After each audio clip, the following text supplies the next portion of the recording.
उन्हाळी वाळवणात आज आपण करत आहोत पांढरे शुभ्र असे बटाट्याचे वेफर्स.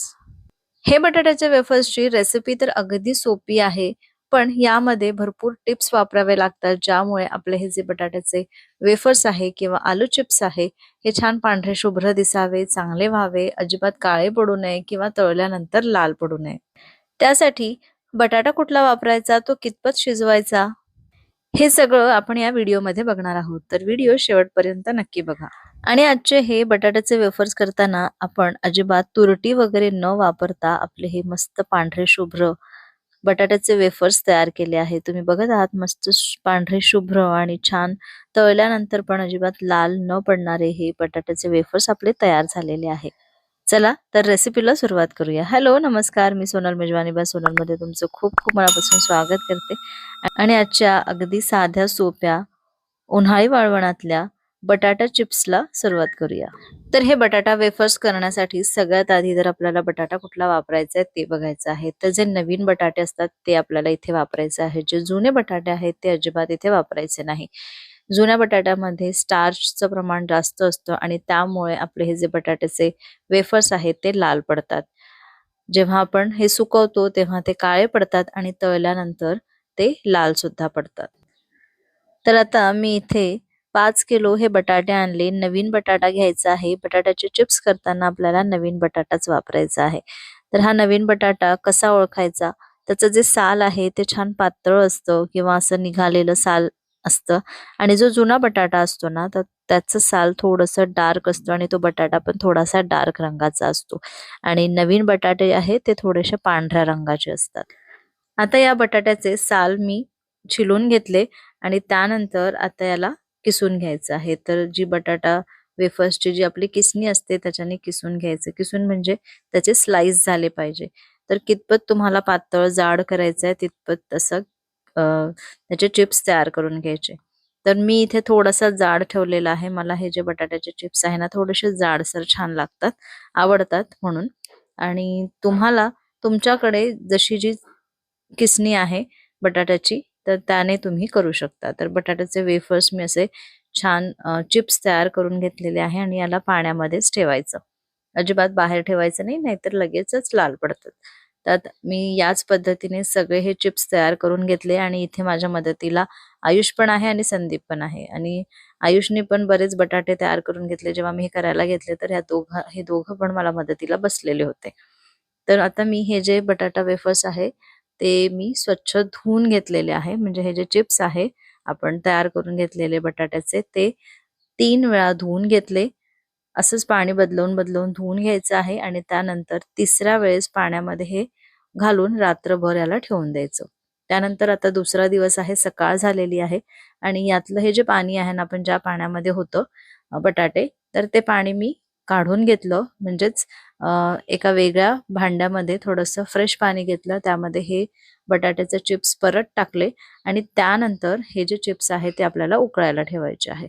तर उकळायला म्हणजे काय, तर मी इथे 3 लिटर पाणी गरम करायला ठेवलं. त्यामध्ये 2 टेबलस्पून इतकं मीठ घातलेलं आहे. 2 ते 3 टेबलस्पून इतकं मीठ घाला. हे जे मीठ आहे म्हणजे हे जे पाणी आहे ना थोडंसं खारट राहायला पाहिजे. आता पाण्याला चांगली उकळी आली की त्यानंतर हे जे बटाट्याचे चिप्स आहे आपल्याला यामध्ये घालायचे आहे आणि परत एक चांगली उकळी येऊ द्यायची आहे. तर जेव्हा सुरुवातीला आपण पाणी ठेवतो त्या पाण्याला पण छान उकळी आली पाहिजे सुरुवातीला. तर इथे मी झाकून ठेवलं म्हणजे लवकर पाण्याला उकळी येईल. त्यानंतर मीठ ॲड केलं. त्यानंतर हे बटाट्याचे चिप्स यामध्ये ॲड केले आणि परत एक उकळी येऊ दिली हाय फ्लेमवरती. तर हे बघा, आता आपले हे बटाटा छान शिजलेला आहे. तुम्ही बघू शकता असा इतपत शिजतपर्यंत आपल्याला हे शिजवायचं आहे. तर एक 7 मिनिटं लागतात किंवा क्वांटिटीवरती पण डिपेंड आहे. तर आता इथे मी 3 ते 4 किलोचे हे जे आहे बटाट्याचे चिप्स तयार केलेले आहे आणि एका बॅचमध्ये म्हणजे मी एकदा अर्धा किलो बटाट्याचे जे हे चिप्स आहे ते उकळलेले आहेत. तर हे बघा या पद्धतीने 7 ते 8 मिनिटात हे उकळले जातात. त्यानंतर हे काढून घ्यायचे, अशा चाळणीवर ठेवायचे आणि यातलं सगळं पाणी निथळून घ्यायचं.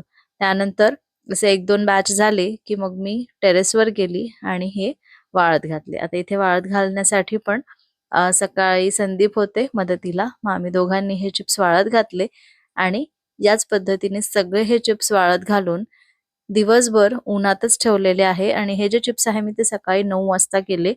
संध्याकाळपर्यंत याला उन्हात ठेवलं 5 वाजेपर्यंत. त्यानंतर हे घरी आणले. त्यानंतर हे मोकळेच ठेवले. त्यानंतर दुसऱ्या दिवशी परत 1 दिवसाची पूर्ण ऊन दाखवली आणि आता आपले हे चिप्स तयार झालेले आहे. तर बघत आहात 2 दिवसाची पूर्ण कडक ऊन इथे मी दाखवलेली आहे.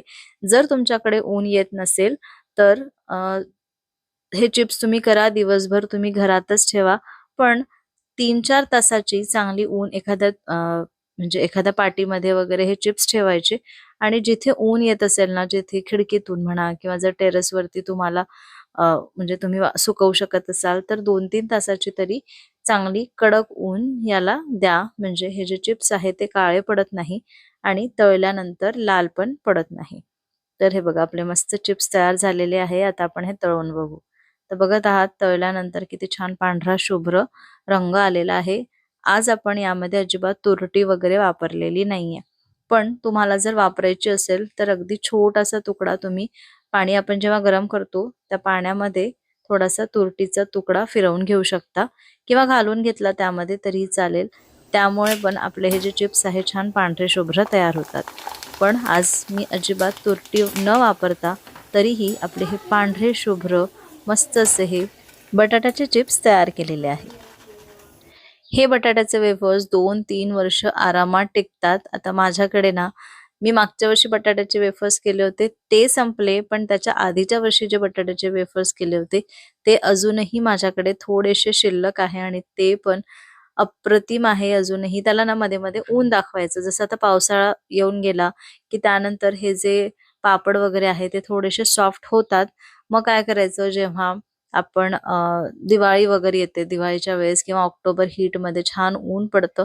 त्या उन्हामध्ये परत याला छान 1-2 दिवसाची ऊन दाखवायची आणि परत याला डब्यामध्ये भरून ठेवायचं. 2 वर्ष, 3 वर्ष अजिबात काहीच होत नाही.